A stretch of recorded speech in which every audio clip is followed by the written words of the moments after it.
களப்பணியும் ஆற்றிட வேண்டும் என்று நம்முடைய முதலமைச்சர் அவர்கள் அல்லும் பகலும் இதற்கு முறையாக நடைபெறவில்லை.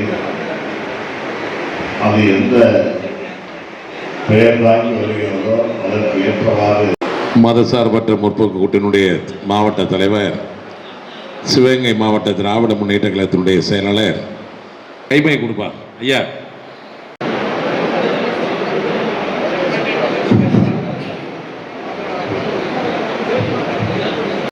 மற்றும் வருகை கொண்டிருக்கின்ற ஒன்றிய கழகத்துடைய செயலாளர்கள், பேருந்து ஜனநாயக முற்போக்கு கூட்டணி கட்சியுடைய தலைவர் அழுத்தம் திருத்தமாக மக்கள் மத்தியில் எடுத்து வைக்க பதிவு வைத்திருக்கிறார்கள். நாளை நடைபெற இருக்கின்ற இந்த ஆர்ப்பாட்டம் திக தலைவர் அண்ணன் கோவலந்தி அவர்கள், மதிமுக மாவட்ட கழகத்துடைய செயலாளர் அண்ணன் பிரசன்ன மனோகர் அவர்கள், சிபிஎம் மாவட்ட தலைவர் அவர்கள் எனக்கு இதற்காக ஒவ்வொரு காலகட்டத்திலும் பயங்கரமாக அவர் தொலைக்காட்சியின் மூலம் இந்திய நாட்டுடைய ரூபாய் நோட்டு பாராளுமன்றத்திலே நிறைவேற்றப்படாமலே முறையாக நடத்தப்படவில்லை என்பதை மக்கள் மன்றத்தில் எடுத்துச் செல்கின்ற வகையில் அதை போல நீதிமன்றத்திற்கும் சென்று அதை வெற்றிகரமாக நடத்துவதற்கு ஒரு ஆலோசனை கூட்டமாகத்தான் இது பற்றிய கருத்துக்களை விழிப்புணர்வை கொண்டு போய் சேர்க்க வேண்டும் என்று நாளைய தினம் வருகிற, அதாவது 11ஆம் தேதி மாவட்ட தலைநகரங்களில் ஆர்ப்பாட்டம் நடத்தி தேர்தல் ஆணையத்திற்கு எதிராக பதாதைகளை ஏந்தி கோஷங்களை எழுப்பிட வேண்டும் என்று அறிவித்திருக்கிறார்கள். ஆக அப்படி நம்முடைய தலைவர்களால் அறிவிக்க, ஆனால் இப்பொழுது முழுமையாக 100% இது பாரதிய ஜனதா கட்சியினுடைய வர்க்கமாக ஒரு சார்பு அணியாக இன்றைக்கு தேர்தல் ஆணையம் விளங்கி கொண்டிருப்பது உண்மையிலேயே இது வருத்தத்துக்கும் நகரத்துக்கும் முடியும். ஆகவே மோடி அரசை பொறுத்தவரையில் ஜனநாயகத்தை படுகொலை செய்வதற்கு, சர்வாதிகாரத்தை நாட்டில் அரங்கேற்றுவதற்கு துடித்துக் கொண்டிருக்கிறார்கள். அப்படி துடிக்கின்ற அவர்களுடைய எண்ணத்தை நிறைவேற்றுவதற்கு தேர்தல் ஆணையத்தை ஒரு கைப்பாய்வை ஆணையமாக இன்றைக்கு மாற்றியிருக்கிறார்கள். இங்கே நாம தானே ஆளுங்கட்சி.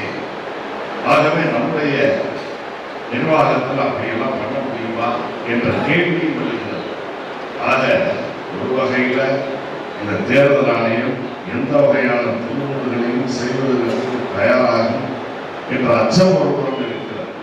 ஆனால் அதே நேரத்தில் அதை தமிழ்நாட்டில் நாம் அனுமதிக்க மாட்டோம், அதை தடுத்து நிறுத்துகின்ற இடத்தில் நாம் இருக்கிறோம் என்ற அந்த உணர்வும் தமிழகத்தில் இருக்கிறது.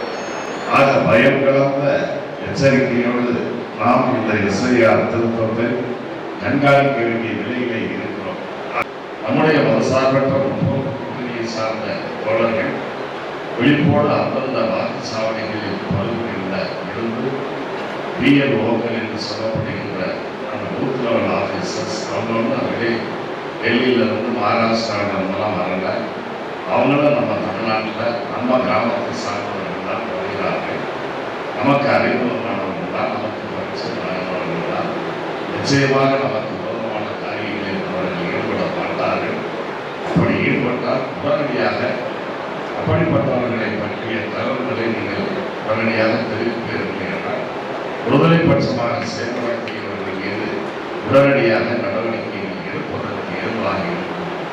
ஆகவே அப்படிப்பட்டவர்கள் ஏதாவது முறைகேடாக நியாயம் தவறிய நிலையில் விடுதலை பட்சமாக செயல்படுகின்றார்கள் என்றால் அவர்களை பற்றி புகார் தெரிவிப்பதற்கு நீங்கள் தயக்க வேண்டியதில்லை என்பதை நான் இந்த நேரத்தில் தெரிவித்து, நாம நாடாளுமன்ற தேர்தல் கூடுதலான வெற்றியை ஆக 40 தொகுதிகளையும் பாண்டிச்சேரியில் சேர்ந்திருக்கிற மாதிரி 100% வெற்றியை பெறுவதற்கான ஒரு தேர்தலாக இந்த தேர்தலை நாம் அணுக வேண்டும்.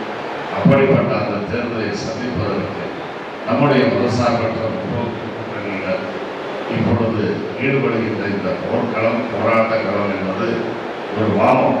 விளையாட்டு வீரர்கள் விளையாட்டுக்கு செல்வதற்கு முன்னதாக வாமம் செய்வதை போல, உடலுக்கு சூடு ஏற்றுவதை போல இந்த ஆர்ப்பாட்டமும் நமக்கு சூழல் என்ற ஒரு ஆர்ப்பாட்டமாக இருக்கும்.